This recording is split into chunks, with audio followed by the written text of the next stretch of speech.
Who wants Ibrahim Traore dead? The untold story of the assassination attempts.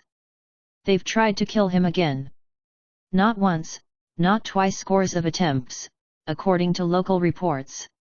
But who's behind the plots to silence Captain Ibrahim Traore? Tonight we pull back the curtain on a dangerous power struggle that reaches from Ouagadougou to Paris, Moscow, and secret rooms full of money. BMorinews.com. Binance. Captain Ibrahim Traore rose from a junior officer to Burkina Faso's de facto leader after the 2022 coup. Young, defiant, and magnetic, he's reshaped his country's foreign policy, ejecting French troops, clashing with international institutions, and pushing a fiercely independent economic agenda that threatens long-entrenched interests. Wall Street Journal. Financial Times. That combination, a youthful revolutionary image and an aggressive break with the old order, is exactly the kind of thing that turns a national leader into an international problem for some powerful players. Counting assassination plots is messy. Officials, pundits, and social media give different totals, but multiple outlets reporting from the region say Traore has survived dozens of plots, with many repeating the figure of around 18-20 separate assassination or coup attempts since he took power. Those numbers come from local reporting, government statements, and investigative pieces tracking a pattern of conspiracies and arrests. BMorinews.com. Binance Day Live. Whether it's 18, 20, or more, the point is chilling. This is not a one-off.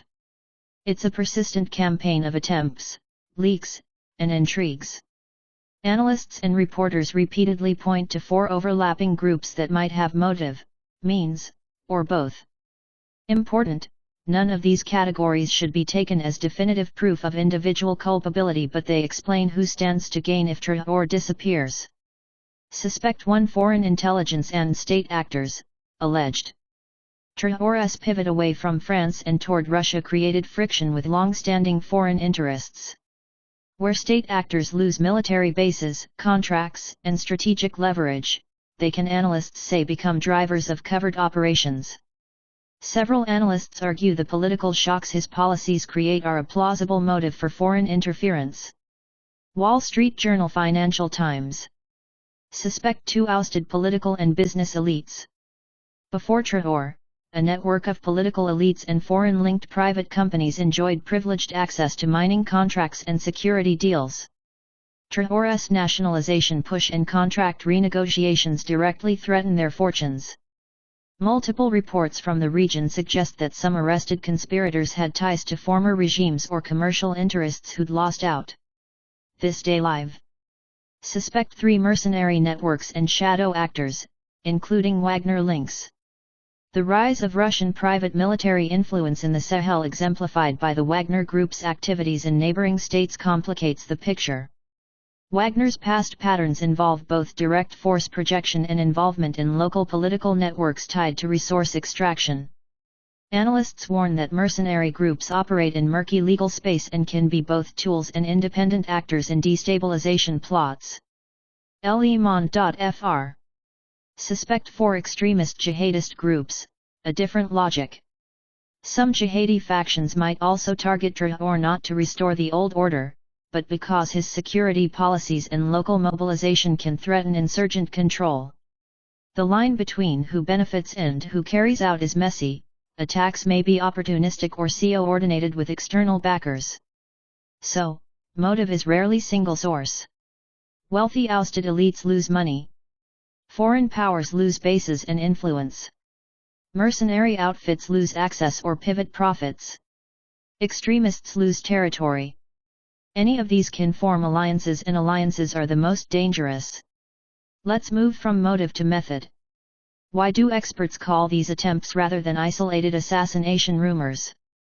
Because a pattern emerges: leaked plans involving convoys, bribery offers to guards, suspicious movements among military units, and arrests of plotters inside the security apparatus. This Day Live. Example story, sourced. A reported case repeated across several English and regional outlets claims that a bodyguard was offered large sums to turn on Traore. In other incidents, convoys were allegedly targeted and high-ranking officers were implicated and detained. These episodes show both insider recruitment and external planning. This dailyvbmorenews.com. The takeaway: the plots are rarely low-level street violence. They look like coordinated attempts involving insiders, money, and logistics, the hallmarks of politically motivated plots rather than random assassination. Now the geopolitical layer. Traoré's policy moves pulling away from France, courting new partners, pushing to keep more mining revenues in-state threaten centuries of influence and billions in resource value.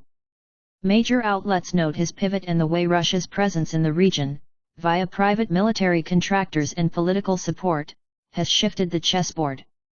That's not proof of an assassination plot by any particular government, but it explains why the stakes are enormous. Wall Street Journal, Financial Times, Le Monde.fr. Imagine losing access to gold, contracts, and a whole strategic region overnight. For some actors, the loss is economic. For some, it's political humiliation. In that climate, covert options suddenly look more tempting. The information war here is as important as the guns. Traoré's image has been amplified by supporters and by foreign propaganda alike. Meanwhile, social feeds churn out contradictory claims. Some say 18 attempts, others say 20 or even more.